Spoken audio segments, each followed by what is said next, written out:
আউযু বিল্লাহি মিনাশ শাইতানির রাজিম।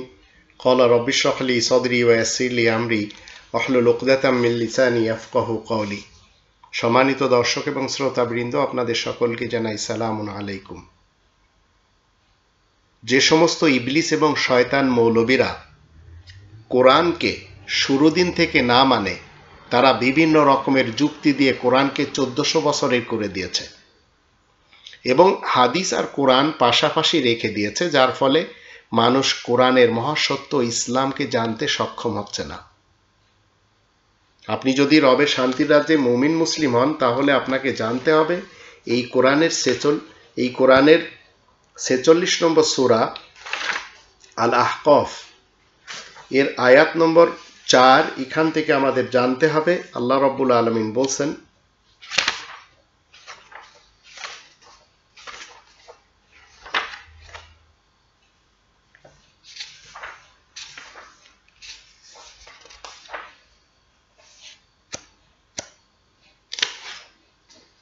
কুল আরাইতুম মা তাদউনা মিন দুনিল্লাহ আরুনি মাযা খালাকু মিনাল আরদ আম লাহুম শিরকুন ফিস সামাওয়াত ইতুনি বিকিতাবিম মিন ক্বাবলি হাযা আও আসারাতিম মিন ইলমিন ইন কুনতুম সাদিকিন। তুমি বলে দাও, তাহলে তোমরা কি দেখেছো আল্লাহ তাআলাকে বাদ দিয়ে যাদেরকে তোমরা ডেকে যাচ্ছ? আমাকেও দেখাও তারা পৃথিবীর কোন জিনিস সৃষ্টি করেছে, কিংবা গগনমণ্ডলে তাদের কোনো অংশ আছে নাকি? এই লিখিত কিতাবটির সাথে কিংবা পূর্বের লিখিত কোনো কিতাব তোমাদের কাছে থাকলে আমার কাছে নিয়ে এসো, কিংবা কোনো জ্ঞানের বিবরণ থাকলে তা এনে দেখাও যদি তোমরা সত্যবাদী হয়ে থাকো। কোরআনের এই চ্যালেঞ্জ দুনিয়ার শুরু দিন থেকে। এর পূর্বে না কোনো গ্রন্থ ছিল, না কোনো জ্ঞানের উৎস ছিল। এখন যারা 1400 বছরের কাহিনী মানুষের সামনে তুলে ধরছে বিভিন্ন ধর্মজীবী মোল্লা সেজে, এরা কি বলছে? বুখারী ধর্মের অনুসারীরা বুখারী এবং তার সহচরদের লিখিত বানোয়াট মনগড়া কিতাবের বই সিয়াইসিত্তাকে সত্য প্রমাণ করার জন্য যুক্তি দাঁড় করায়। নবীর জীবিতকালে কিংবা কোরআন নাজিলের সময় হাদিস লিখলে বা সংরক্ষণ করলে কোরআনের সাথে মিলে যেত, এতে মানুষ বিভ্রান্ত হতো। তাদের এই হাস্যকর যুক্তি আপনি আমি যখন একটু বুঝে নেব, তখন সত্যিই আপনি জানতে পারবেন যে এই কোরআন দুনিয়ার শুরু দিন থেকে, যা আমরা এই 46 নম্বর সূরা আল আহকাফের 4 নম্বর আয়াত থেকে জানলাম, এবং এই ধর্মজীবী মৌলবীদের এই যে হাস্যকর যুক্তি, এর অবসান ঘটে যাবে। তারা কি বলতে চায়? কোরআন এবং হাদিস পরস্পর মিশে যাওয়ার কোনো সুযোগ যেন না থাকে, সেজন্য কোরআন লেখার পাশাপাশি কি হয়েছে, বিশেষ কিছু সাহাবাদেরকে নিযুক্ত করা হয়েছিল।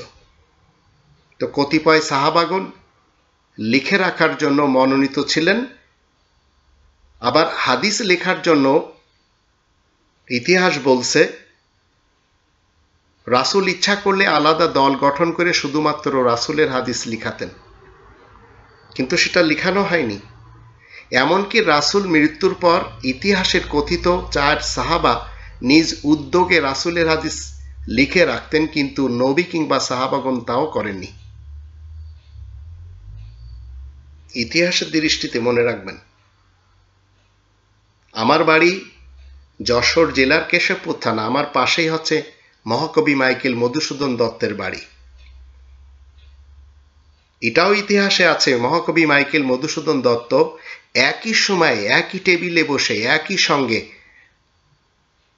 5খানা উপন্যাস 5 জন শ্রুতি লেখক দ্বারা লিখাতেন।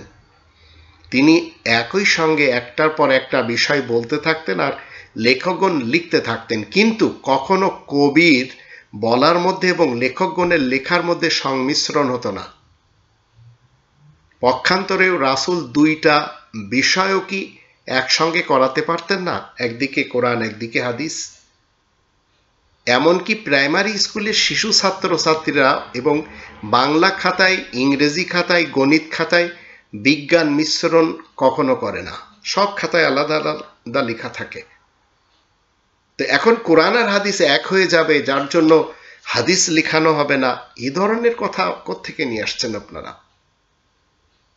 রাসূল এমন কি কথা বা কাজ করেছেন যা তখন লিখে রাখলে বা কোরআনের সাথে যৎ সামান্য মিশে গেলে ভয়াবহ আকার ধারণ করবে বা ধারণ করতে পারে?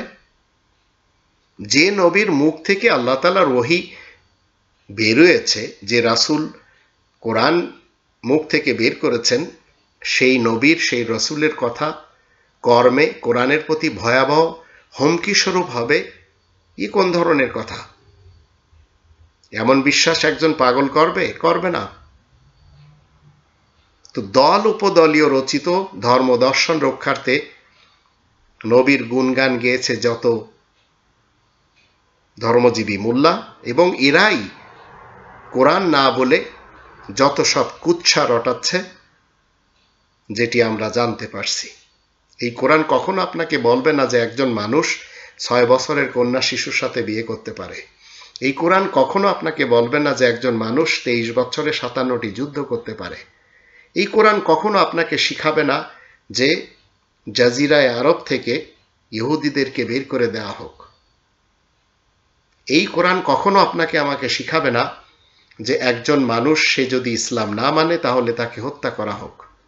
কোরআন এতই সহজ, দুনিয়ার প্রথম দিন থেকে এসেছে। যদি আপনি আমি মানতে পারি, তাহলে এই ধরনের জঞ্জাল মার্কা যে মতবাদ, এগুলি অন্তত ধর্মজীবী মোল্লাদের পক্ষ থেকে যে মানুষের মাথার মধ্যে ঢুকানো হচ্ছে, ইনশাল্লাহ ঢুকবে না। কোরআন নিজের মাতৃভাষায় পড়া শুরু করুন।